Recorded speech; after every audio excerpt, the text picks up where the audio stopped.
Stay tuned, stay tuned, stay tuned. I'm here with the coach, John Brent. And I'm here with the vet, Ian Griffin. Yes, and we're at the Jump Talk.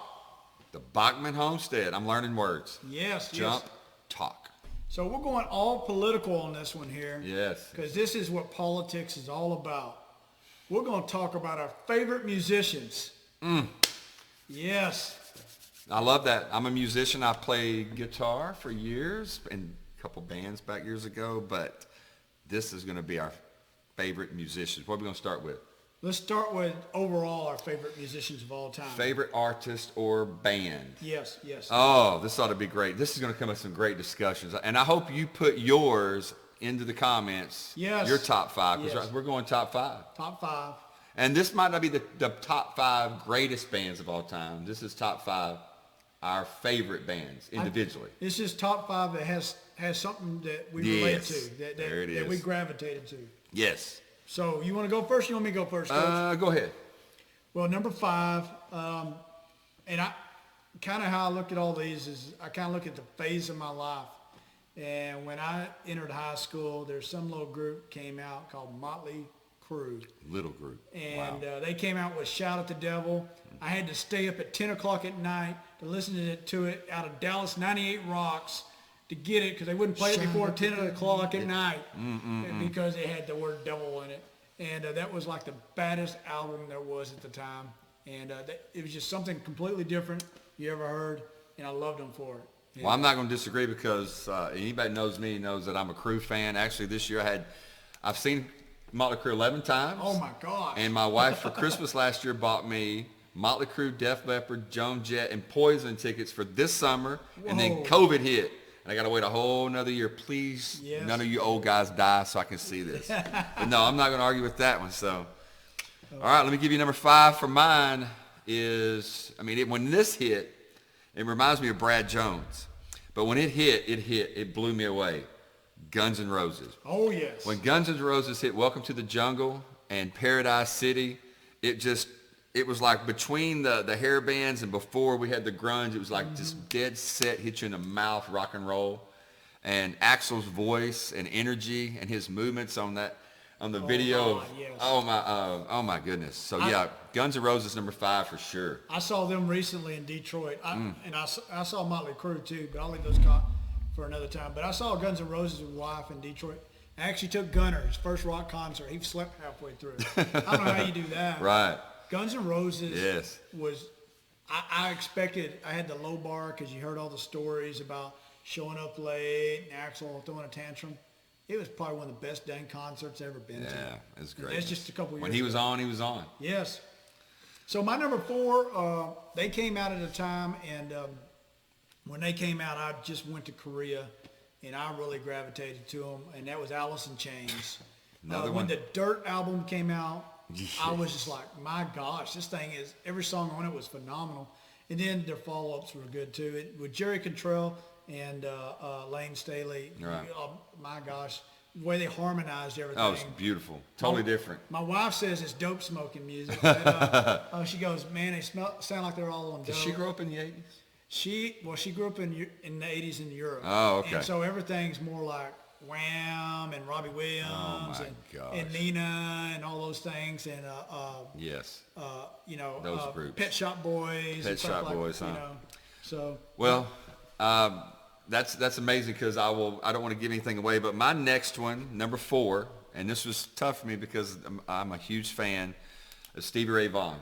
ooh, I believe for what he did at the time, blues music had kind of died in our society. It kind of progressed into rock and roll and even heavy metal, and even we had a whole lot of rap coming up.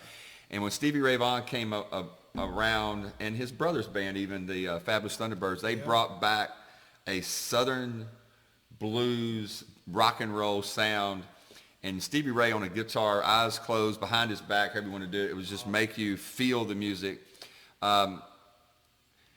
Eric Clapton, the great guitarist, one time said that he was driving, the first time he heard Stevie Ray Vaughan, his story was, I was driving in LA, and I was driving on the freeway, and I hear this noise coming from the radio, and it is the most unbelievable guitar noise I've ever heard. And he said, so I had to pull over to the side of the road, call on my car phone to the radio station as Eric Clapton. Yes. And who is this guy that just played? Man. And he said that's the first time he heard Stevie Ray Vaughan. He said he was like an open channel, just never stopped coming.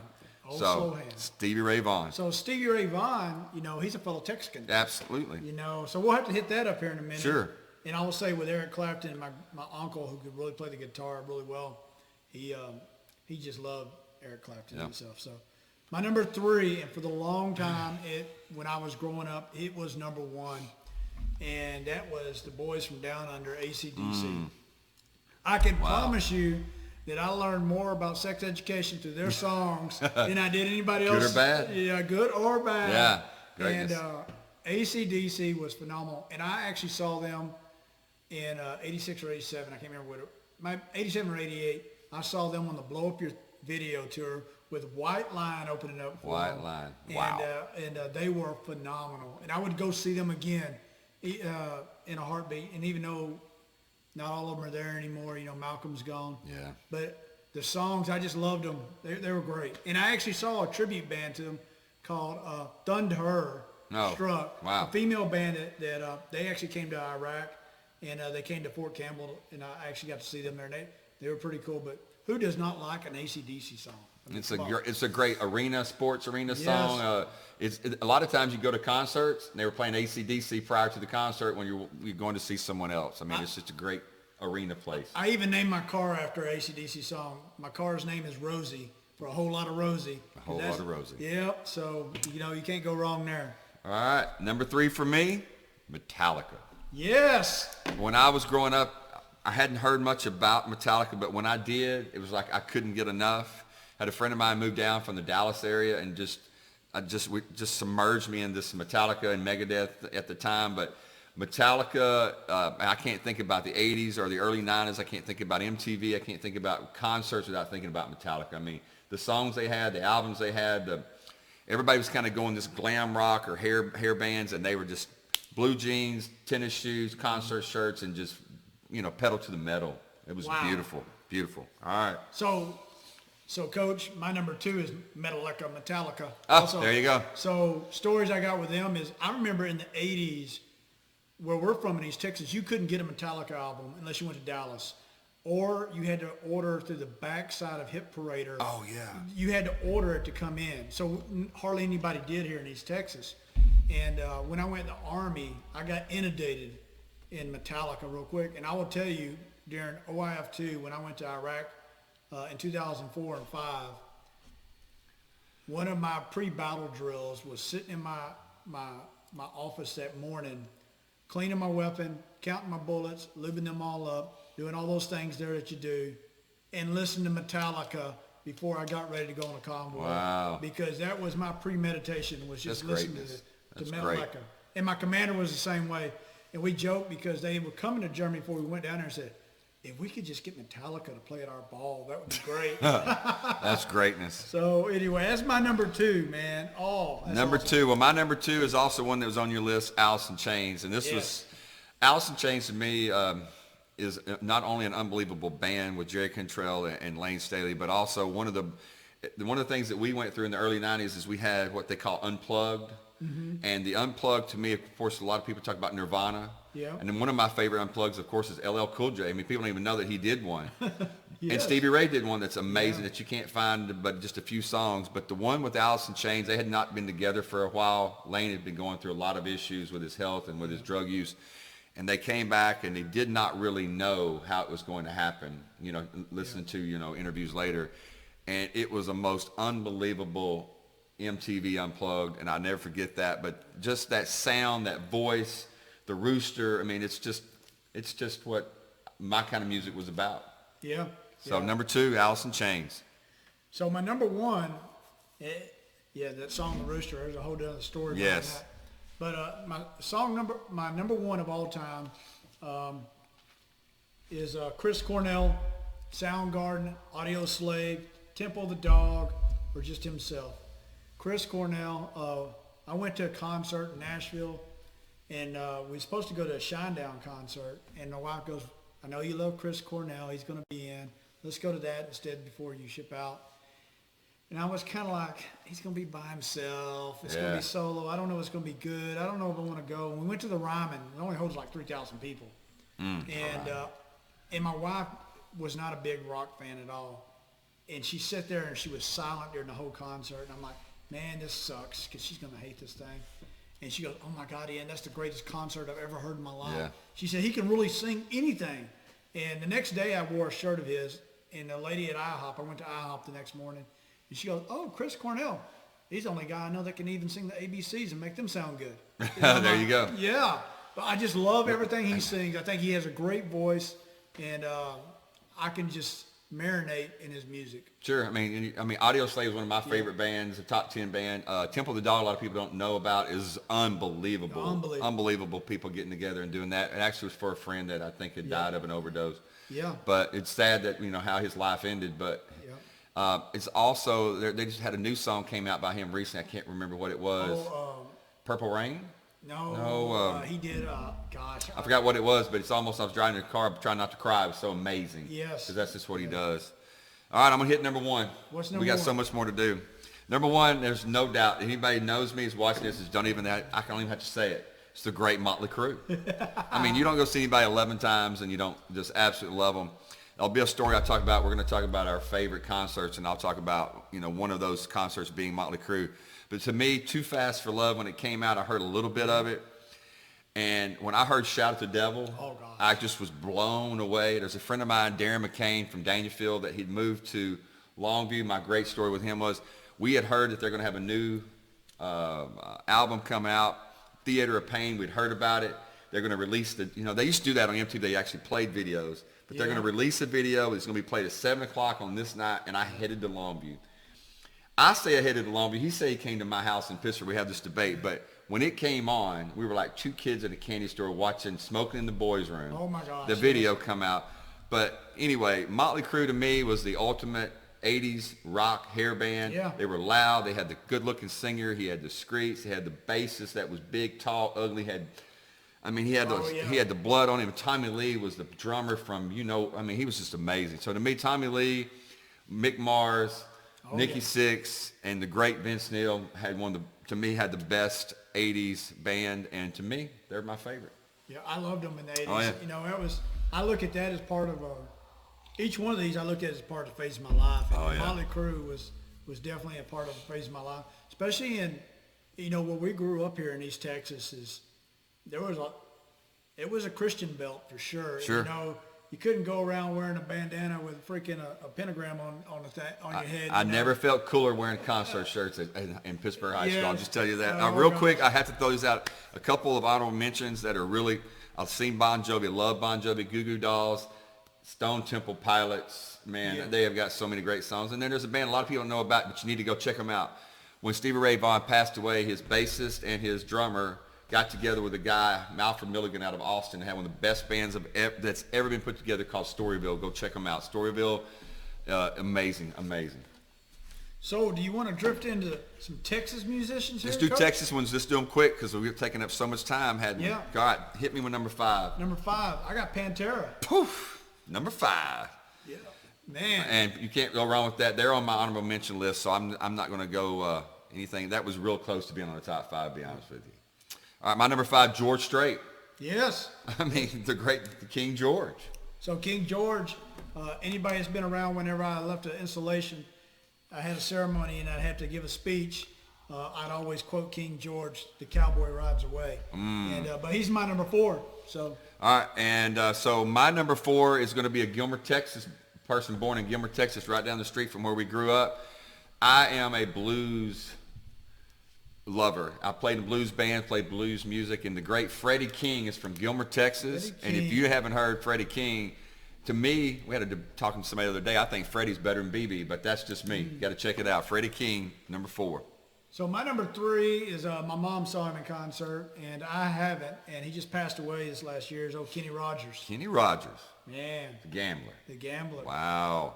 Number 3 for me, from Corpus Christi, and not only was she from Corpus Christi, but she was Jimmy Johnson's classmate, the great Janis Joplin. So you can't go wrong with Jimmy Johnson said he remembers her. He remembers how weird she was. Yes. But Janis Joplin, what a voice. Janis Joplin, boy. Her and Bobby McGee, man. Yes. So my number 2, there was a famous song written about him. It's The Day the Music Died. Buddy Holly. I mean, Buddy Holly. What would we be if he was still around? Oh, you my know? goodness. You know, so. Yes. All right, number 2 for me, the great Willie Nelson. Oh. I mean, I used to hardly even think about Texas music without Willie Nelson to me. Willie. Yeah. So my wife, she just started liking him after we watched, I can't think of the name of the show with Ashton Kutcher in it, the TV series, The Ranch. Yes. Yeah, she loved him after that. So after hearing the song. My number 1, though, he's out of Gilmer, Texas, is Don Henley for the Eagles. Went to school in Linden. Yes. And Don Henley has an incredible voice. He might be a little micromanager, you know, Sure. but anything Don Henley sings is golden. It's just the way it is. And Yes. I think he's you put his name on the ticket, people want to come see it at the end of the day. So I Yeah, think he's a great musician. great musician. One of my stories real quick with him is my friend Darren that I said about the Motley Crue issue. His mother, Jonelle, used to date Don Henley back in high school in Oh, Linden, my Texas. gosh. So yeah, that's her Oh, claim to. my gosh. And she was almost rich. Yeah, Let's just say that. almost. Well, number 1, Texas. I mean, it's pretty simple for me. I'm going to have to go ahead and just pull it out in case you hadn't even noticed. The great Stevie Ray Vaughan in Double Oh, Trouble, my baby. goodness. Double I mean, you trouble. can't even, I don't even have to think about it. Honorable mention, I do want to say that his brother Jimmy Vaughn was his hero. And Jimmy Vaughn in the Fabulous Thunderbirds was one of the greatest Texas bands probably of all time. Of course, with Pantera. I can't even believe, some people are going to be so mad at us. We left off ZZ freaking Top. I know, ZZ Top. Are you kidding I mean, me? George Bush would kick me in the gut. Oh, right I now, know you it. But anyway, all right, let's I go. mean, and there's so many famous people in there. So I know. anyway, so we want to do these concerts. Let's do them real quick. Get them out of the way. Okay, so I'm going to go a little bit different. My favorite top 5, I'm going to go with number 5.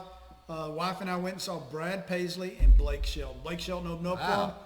And Brad Paisley is a freaking guitar maniac. Yes, he is. That guy can play the guitar. And what was kind of cool about this concert, I'll throw it out there real quick, is they start out with the song Mud on the Tires.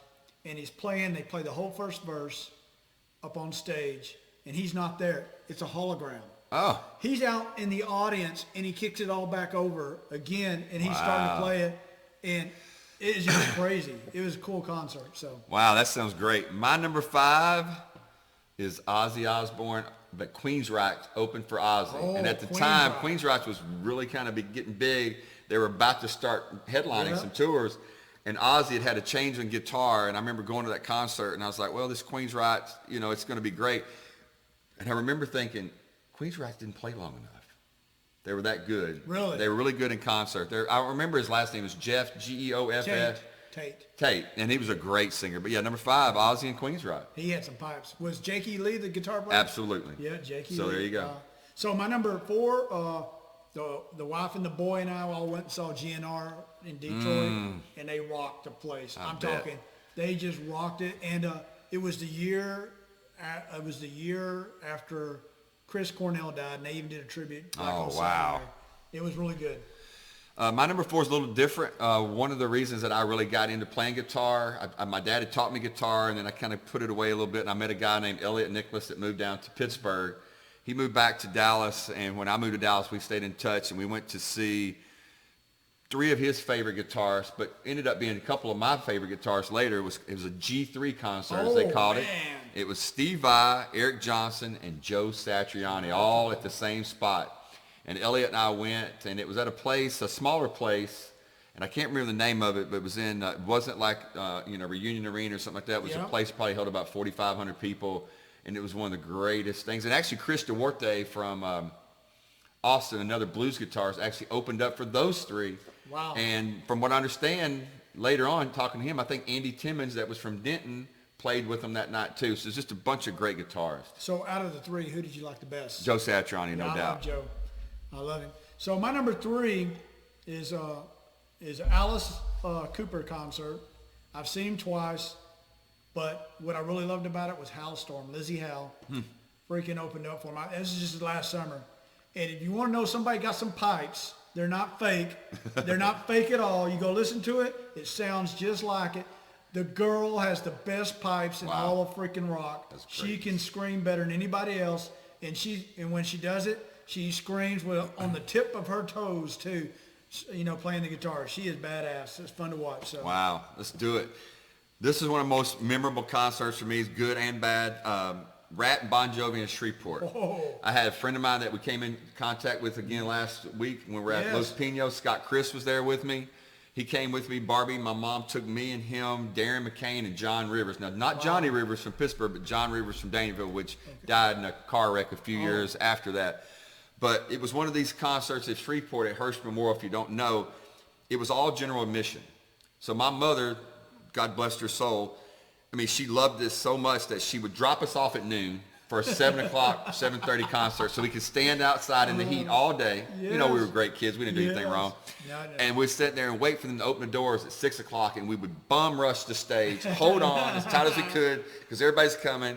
And we were on the front row of Rat and Bon Jovi. They recorded a Rat video called You're in Love. We're in the video. Oh, my God. And you can see just a snippet of it.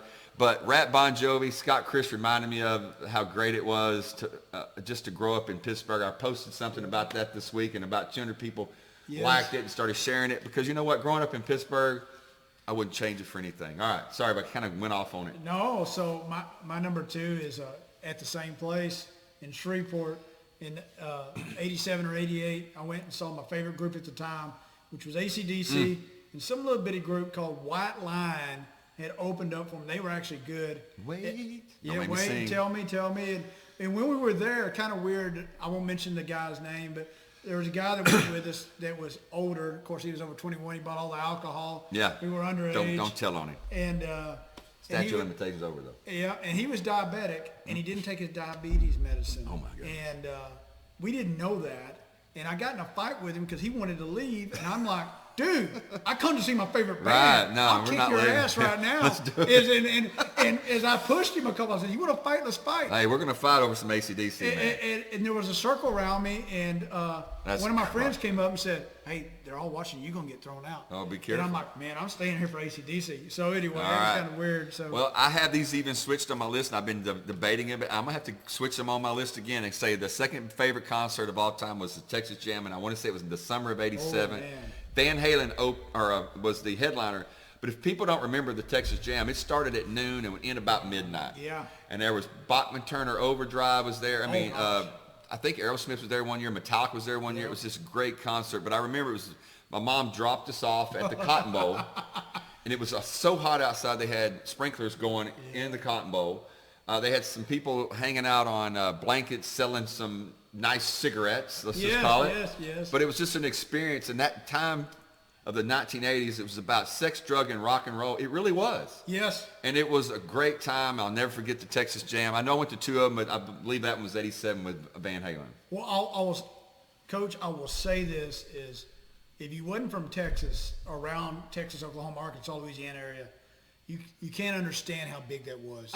That was like the holy grail. If you got to go to the Texas Jam, to us, that was bigger than Woodstock. It was beautiful. It was huge. It was great. And you know, not everybody got to go. So anyway, Yeah. my number 1, I already said it once, was Chris Cornell at the Ryman in Nashville. Only 3,000 people. He sang beautifully. He sang Michael Jackson's song "Beat It," Billie Jean. Billie Jean. And he slowed it so far down. I've heard that version. He sang a Led Zeppelin song. He sang a Beatles song, and he sang his stuff. And I will tell you, you want to hear stuff like Black Hole Sun was just him and a cello player. Is pretty bad, but right there. There you go. So that's my greatest concert I've been to. Well, I'll try to wrap it up quick as I can, but this was this just sums up my whole childhood. For my 16th birthday, girls always had the sweet 16. Yep. My 16th birthday, my mom purchased me and my best friend at the time, Darren McCain, 2 tickets to go see Motley Crue at Reunion Arena, Home Sweet Home tour on my birthday was actually on the 15th. Tommy Lee's birthday is on the 15th. It's the first time that he'd had the spinning drum set was on the Home Sweet Home tour. And my best friend Darren caught one of the drumsticks. Oh my goodness. And I remember her giving us money, so we had just enough money to get concert shirts. It was the greatest birthday present that you could ever have as a kid. The 1986 Home Sweet Home tour, Motley Crue, #1 for me. Motley Crue. What a great, man. We can go on for hours with this. This is greatness. This is good. I think this is good. And we really want to hear who your favorite. Please. We want to hear who your favorite Texas artist is. No, just joking on Be that. mad about ZZ Top. Be mad about ZZ Top. We want to hear who your favorite artist is, who your favorite concert is, and you're from a different region of the world. Unfortunately for you, it's not Texas. We'd like to hear what You see the new shirts? Yeah, check those suckers out. The coach and the vet. Who needs one? Let us know. Yes. We won't charge you more than how much? 150? No, I'm just kidding. Yeah, $25. Yeah, $25. You're good. So anyway, just enough to cover. This is way too much fun. Yeah. So let us know. So stay tuned to us as you stay tuned to society. So Stay Coach, tuned. Stay tuned. Stay Stay tuned tuned. from the vet and the coach and the coach and the vet. Get you a shirt. Yes. All right. Stay tuned. Thank you. I got too excited at the end, buddy. I'm Me too. enjoying this too much.